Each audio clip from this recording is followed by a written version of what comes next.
معزز سامعین آداب، زیر سماعت کتاب کا عنوان ہے مٹی کے صنم۔ یہ ایک سوانحی ناول ہے جسے تحریر کیا ہے جناب کرشن چندر نے۔ میں ہوں صداکار حمیرہ تحسین۔ یہ recording national audio library for the blind کی جانب سے پیش کی جا رہی ہے۔ باب ہفتم، حسن شاہ کی رامائن۔ اسکول میں اردو پڑھانے والے دو استاد مجھے یاد ہیں۔ ایک تو ماسٹر کالو رام تھے، کوٹلی کے رہنے والے تھے، ذات کے برہمن تھے، بے حد شریف آدمی تھے مگر کسی قدر ضدی اور سخت گیر۔ شعر کو الجبرا کے سوال کی طرح حل کرتے تھے، یعنی مختلف اور مشکل لفظوں کے معنی بتا دیے اور پھر لفظوں کو جوڑ کر اکٹھے معنی بتا دیے۔ چلیے ادب کا مسئلہ حل ہوا۔ ہیس کے معنی بھگوڑا، نامرد، بزدل۔ کشنیز کے معنی دھنیا۔ ذوق کہتا ہے سل بٹے سے پس جائیں وہ کشنیز نہیں ہیں، یعنی ہم وہ دھنیا نہیں جو سل بٹے پر پیسا جاتا ہے، سمجھے؟ اب بتاؤ، ہیز کا قافیہ ہوا کشنیز، کشنیز کا قافیہ کیا ہوا؟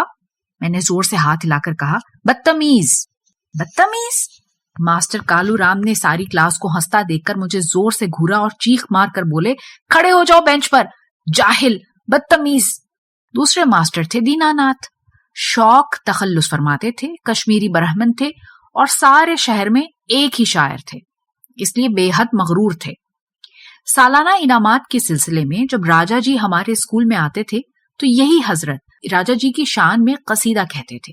راجا جی کی سالگرہ یا دربار خاص کے موقع پر بھی یہی بلائے جاتے تھے اور قصیدہ پیش کر کے انعام پاتے تھے۔ علاوہ ازیں شادیوں کے موقع پر لوگ باغ انہی سے سہرے کہلواتے تھے۔ سارا شہر ان کی زبان دانی، تبحر علمی اور شاعرانہ عظمت کا قائل تھا۔ رنگ گندمی بلکہ سانولا تھا، قد 6 فٹ سے نکلتا ہوا، ہمیشہ اچکن اور چوڑی دار پائجامہ میں ملبوس نظر آتے تھے۔ پڑھاتے وقت گرامر پر بہت زور دیتے تھے، کا، کے، کی غلطیوں پر خاص توجہ فرماتے تھے، بار بار اپنے طالب علموں کو پیٹتے تھے۔ گرامر کے اصول اس طرح یاد کراتے تھے جس طرح حساب کے استاد پہاڑے یاد کراتے ہیں۔ ان کی شاگردی کے زمانے میں مجھے گرامر سے سخت نفرت تھی، وہ آج تک قائم ہے۔ اس زمانے میں مجھے شاعری کا شوق چرایا۔ اس زمانے میں میرے شوق بہتیرے تھے۔ مجھے گھومنے کا شوق تھا، آوارگی کا شوق تھا، کوہ پیمائی کا شوق تھا، دریا میں تیرنے کا شوق تھا، پھل چرانے کا شوق تھا، کرکٹ کا شوق تھا، فٹ بال کا شوق تھا، ہاکی کا شوق تھا، مصوری کا شوق تھا، سنگیت کا شوق تھا، اسکول سے بھاگنے کا شوق تھا، گھوڑے کی سواری کا شوق تھا، خرگوش پالنے کا شوق تھا، مور، بندر، کتے، نیولے رکھنے کا شوق تھا۔ کچھ دنوں کے لیے چیتے کا ایک چھوٹا سا بچہ بھی رکھا تھا۔ کیسے کیسے مزیدار شوق تھے اس زمانے کے، جانے کہاں گئے۔ اس زمانے میں جانے کیسے مجھے بیٹھے بٹھائے شاعری کی سوجی۔ اب اس وقت ٹھیک سے یاد نہیں میں نے کیا چیز کہی تھی۔ ممکن ہے اسماعیل میرٹھی کے انداز میں بچوں کا کوئی گیت کہا، یا شاید غالب اور میر کی ٹکر کی کوئی غزل تھی۔ بہرحال وہ تھی کوئی بے حد عمدہ اور قدر اول کی چیز۔ میں نے اسے انتہائی غور و فکر کے بعد قلم بند کیا اور بے حد عزت و احترام کے ساتھ اپنے استاد اور شہر پونچھ کی واحد شاعر ماسٹر دینا ناتھ شوق کی خدمت میں لے گیا۔ میرا دل زور زور سے دھڑک رہا تھا۔ استاد محترم نے بڑے غور سے میرے نتیجہ فکر کو پرکھا، پھر ایک چانٹا میرے دائیں گال پر اور دوسرا چانٹا میرے بائیں گال پر رسید فرمایا اور بولے، یہ شعر ہیں، ان کو تم شعر کہتے ہو، اس کی ردیف کیا ہے، قافیہ کون سا ہے، بحر کون سی ہے، وزن کیا ہے؟ میں نے کہا، شعر بھی کوئی بھاجی ترکاری ہے کہ اس کا وزن کیا جائے؟ احمق، دینا ناتھ شوق غصے سے بولے۔ میں نے کہا، میں نے شعر ذوق کے شعر سیدھا تیرتا ہے وقت رفتن آب میں کے ٹکڑے سے ملا کر لکھے ہیں، آپ بھی ملا کر دیکھیے فٹ بیٹھتے ہیں کہ نہیں۔ ماسٹر دینا ناتھ شوق اس پر چپ ہو گئے، کیونکہ میں ان سے ان کے ذاتی کمرے میں ملا تھا۔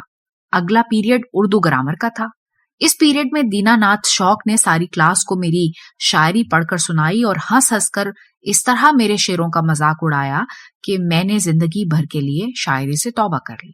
میرا آج بھی یہ خیال ہے کہ ماسٹر دینا ناتھ شوق نے دانستہ ایسا کیا تھا۔ کیونکہ سارے شہر میں وہ اکیلے شاعر تھے اور نہیں چاہتے تھے کہ ان کا کوئی رقیب پیدا ہو. اس لیے انہوں نے میری اولین شاعرانہ کاوش کا مذاق اڑا کے میری شاعرانہ صلاحیتوں کو ہمیشہ کے لیے ختم کر دیا. ورنہ میرا آج بھی یہ خیال ہے کہ وہ چیز بہت عمدہ تھی. جو کچھ بھی تھی، نظم، غزل یا گیت، میرا بہترین شاہکار تھی. وہ اگر آج میرے پاس ہوتی اور میں اسے شائع کراتا تو اسے دنیا کی کلاسکس میں درجہ ملتا اور اس کا شمار دنیا کے بہترین شاعرانہ تخلیقی ادب میں کیا جاتا. مگر افسوس، ایک حاسد مدرس نے ایک ہونہار شاعر کا گلا گھونٹ دیا. وہ زمانہ گرامر کا تھا، صحیح زبان لکھنے کا، قافیے کا، ردیف کا، بحر، وزن اور لے کا. شعر کہنا ریاضی کے سوال حل کرنے کی طرح مشکل تھا. جوں جوں زمانہ گزرتا جا رہا ہے، شعر کہنے کی مشکلیں آپ ہی آپ حل ہوتی جا رہی ہیں. ان دنوں نہ قافیے کی گرانی ہے، نہ ردیف کی پریشانی ہے، وزن بیکار ہے اور بحر کسی درکار ہے. نئی شاعری اب گرامر کے علاوہ مفہوم سے بھی آزاد ہوتی جا رہی ہے. سوچتا ہوں اب وقت آیا ہے، اب میں اپنے بچپن کے شوق کو پورا کر سکتا ہوں اور دور جدید کا عظیم شاعر بن سکتا ہوں. چند اندھیری گلیاں تھیں، ایک بیری کا جھاڑ تھا، گھنے پیڑوں کے اندھیرے میں چھپا ہوا ایک مزار تھا، ایک تاریک موڑ تھا، ایک پرانی تاریک حویلی تھی جس کا بڑا پھاٹک کھلتے وقت کسی بوڑھے کی ہڈیوں کی طرح کڑکڑاتا تھا. لوہے کی کالی سلاخوں سے بندھے ہوئے سفید کتے بھونکتے تھے. پھر ہم ایک وسیع دالان میں آ جاتے. میرے پتا جی میرا ہاتھ چھوڑ دیتے اور ایک سفید ریش بوڑھے سے ہاتھ ملانے لگتے. اس گھر میں نے پہلی دفعہ آداب عرض سنا، سلفچی اور آفتابہ دیکھا، شاہ جہانی قورمہ اور شاہی ٹکڑے چکھے، اور ایک ہی حقے کی نئے سے ایک ہندو اور ایک مسلمان کو کش لگاتے ہوئے دیکھا.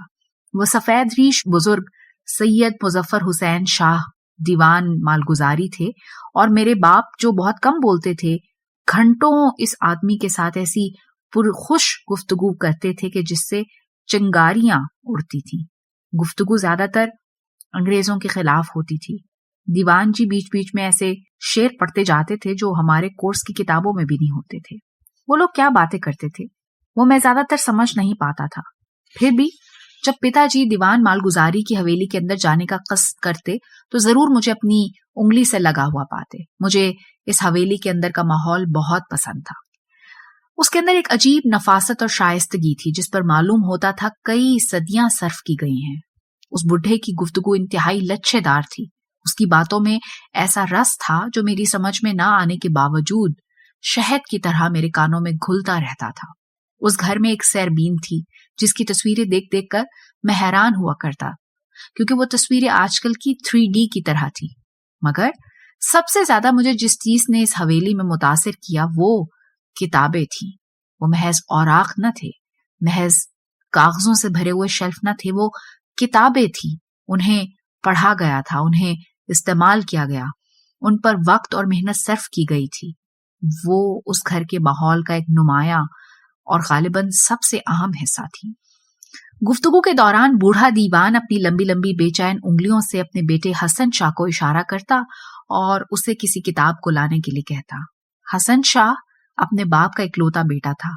اسے اسکول نہیں بھیجا جاتا تھا کیونکہ اب وہ اسکول بھیجے جانے کی عمر سے آگے نکل چکا تھا.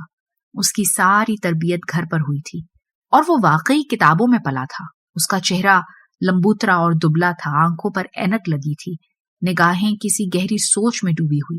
اس کے باپ کو کتاب نکالنے کے لیے زیادہ تردد نہیں کرنا پڑتا تھا. ایک نام، ایک اشارہ، اور حسن شاہ کتاب الماری یا شیلف سے نکال کر اپنے باپ کے ہاتھ میں دے دیتا تھا. میں اس بڈھے کی لامبی انگلیوں کا محبت بھرا وہ لمس نہیں بھول سکتا جس انداز سے وہ ان کتابوں کو چھوتا تھا. اس کے چھونے میں ایک بوسے کا سا مزہ تھا، وصل کا لطف، اور ایک ایسی گہری پہچان جیسے محبوب کے چہرے کی ہوتی ہے. آج کل کے مرد اور عورت ایک دوسرے سے اس قدر عشق نہیں کرتے جس قدر وہ اپنی کتابوں سے کرتا تھا. اس کے لیے ایک کتاب ایک عورت تھی. وہ اس کے کرب سے آگاہ تھا، اس لذت سے جب کتاب مکمل طور پر اپنے آپ کو اپنے پڑھنے والے کے سپرد کر دیتی ہے، اس درد سے جب کتاب پڑھنے والے سے جدا ہوتی ہے. عورت کی طرح ایک کتاب کے بھی بہت سے موڑ ہوتے ہیں. وہ کبھی ایک ایسا معمہ جو ایک حرف پلے نہیں پڑتا، کبھی ایسی شوخی دکھاتی کہ جملے کے جملے پائل پہنے ناچتے چلے جاتے ہیں. ہاں، واقعی کتاب اور عورت سے محبت کیے بغیر اسے سمجھنا بہت مشکل ہے. اگر سید مظفر حسین شاہ دیوان مالگزاری کے عشق میں ایک خاص قسم کی متانت اور سنجیدگی، اتار چڑھاؤ تھا، تو اس کے بیٹے کا کتابوں سے عشق جنون کی کیفیت تک پہنچا ہوا تھا. حسن شاہ کتابوں کے لیے بالکل پاگل تھا، بالکل مجنوں. اس کے باپ نے اپنے بیٹے کی حد سے بڑھی ہوئی کتب بینی کو دیکھ کر اس کی توجہ ہٹانے کے لیے اس کی شادی 20 برس کی عمر میں کر دی تھی. اب تو حسن شاہ کے 2 بچے بھی تھے، مگر غالباً وہ ان کے نام نہیں جانتا تھا. میرا خیال ہے وہ شاید اپنی بیوی کا نام بھی نہیں جانتا تھا، کیونکہ شادی بھی اس کی کچھ عرصے توجہ کتابوں سے نہ ہٹا سکی. کچھ عرصے کے بعد بڈھا سید مظفر حسین شاہ مر گیا اور ساری جائیداد حسن شاہ کے سپرد کر دی گئی. مگر حسن شاہ تو صرف کتابوں کے لیے زندہ تھا. اس نے اپنی ساری جائیداد ہولے ہولے بیچ دی اور اسے کتابوں میں منتقل کر لیا. زمین بیچ دینے کے بعد اس نے اپنی آبائی حویلی کو بھی بیچ دیا اور خود اپنے بیوی بچوں کو لے کر شہر سے باہر ایک کچے مکان میں رہنے لگا جو اوپر سے نیچے تک کتابوں سے اٹا پڑا تھا. مگر وہ بہت عجیب آدمی تھا. وہ کسی دوسرے کو کتابیں پڑھنے کے لیے نہیں دیتا تھا سوائے میرے. میں آج تک نہیں سمجھ سکا کہ کیوں اس نے مجھے اپنے اس اصول سے مستثنا قرار دیا تھا. میں کسی بھی وقت اس کے گھر کے کسی کمرے میں جا سکتا تھا اور اس سے کتابیں طلب کر سکتا تھا. کچھ کتابیں ایسی بھی تھیں جنہیں وہ کسی قیمت پر مجھے دینے کے لیے تیار نہ تھا. وہ کتابیں میں گھنٹوں اس کے گھر میں بیٹھ کر پڑھتا تھا. اکثر گھر سے بستہ بغل میں دبا کر اسکول جانے کے بجائے اسکول سے بھاگ کر حسن شاہ کے کچے گھر میں چلا جاتا اور اس کی کتابیں پڑھتا. ایسے موقعوں پر اس کے چہرے پر ایک عجیب سی مسکراہٹ آتی تھی جسے میں آج تک نہیں سمجھ سکا. اس کی بیوی، اس کے لڑکے، اس کی لڑکیاں اس سے بالکل خوش نہیں تھے، کیونکہ وہ کوئی کام نہیں کرتا تھا کتابیں پڑھنے کے سوا. اس نے اپنی ساری جائیداد کتابیں خریدنے میں گنوا دی. اکثر دن میں ایک ہی وقت اس کے یہاں کھانا پکتا تھا. پھر جب 2 وقت کے فاقے لگنے لگے تو کسی نے راجہ صاحب سے کہا اور راجہ صاحب نے ہنس کر اس پگلے کو اپنے دربار میں بلا کر اپنا لائبریرین مقرر کر دیا. 75 روپے اس کی تنخواہ رکھی. شاہی قلعے کا ایک حصہ اسے لائبریری سجانے کے لیے دے دیا. وہ ریاست کا پہلا شاہی لائبریرین تھا اور شاید آخری بھی. وہ ہر روز اپنے کام پر حاضر رہتا تھا اور اتوار کو بھی لائبریری بند نہیں کرتا تھا اور راجہ صاحب کے دربار میں کبھی نہیں جاتا تھا اور نہ جھک کر کسی کو سلام کرتا تھا اور اگر کوئی اسے سلام کرے تو جواب بھی نہیں دیتا تھا. مگر وہ اپنی ظاہری نخوت کے باوجود ایک دردمند دل رکھنے والا انسان تھا. ایک دفعہ اس کی لائبریری سے رباعیات خیام کا ایک قلبی نسخہ کھو گیا تو اس نے 3 دن تک کھانا نہیں کھایا. بچوں کی طرح روتا اور بلکتا رہا جیسے اس کا کوئی عزیز کہیں کھو گیا ہو. حسن شاہ اکثر مجھے یاد آتا ہے اور اس کا باپ بھی. وہ لوگ ایک ایسی خوبصورت روایت کا حصہ تھے جس میں کتابوں سے محبت کی جاتی ہے. آج کل بھی لوگ کتابیں خریدتے ہیں، بیچتے ہیں، پڑھتے ہیں، مگر ان سے محبت کون کرتا ہے؟ باپ رے باپ. حسن شاہ کہا کرتا تھا کہ اس دنیا میں کتابوں کا کتنا بڑا قحط ہے. اس دنیا میں کروڑوں ایسے آدمی ہیں جو 2 وقت کھاتے ہیں لیکن زندگی میں ایک کتاب تک نہیں پڑھتے. جب تک اس دنیا میں کتابوں کا قحط رہے گا دوسرے سب قحط باقی رہیں گے. حسن شاہ نے 2000 کتابوں کی فہرست بنا رکھی تھی جن کو پڑھے بغیر آدمی مہذب نہیں بن سکتا اور جن کا مطالعہ کیے بغیر کسی آدمی کو ووٹ کا حق نہیں ملنا چاہیے. اس نے اس امر کی بہتری کوشش کی کہ وہ مجھے ایک مہذب آدمی بنا دے. اس نے مجھے بائبل پڑھائی، قرآن، رگ وید کا اردو ترجمہ اور موسیٰ علیہ السلام کے احکامات یعنی اولڈ ٹیسٹمنٹ. وہ مجھے افلاطون پڑھ کر سناتا تھا، کالی داس کا شکنتلا، شیکسپیئر کا ہیملٹ. میں نے ابھی اس سے مشکل 200-250 کتابیں ہی پڑھی ہوں گی کہ اس سے میری انبن ہو گئی. قصہ یہ ہوا کہ وہ ان دنوں تلسی کی رامائن کا اردو میں منظوم ترجمہ کر رہا تھا اور میں ان دنوں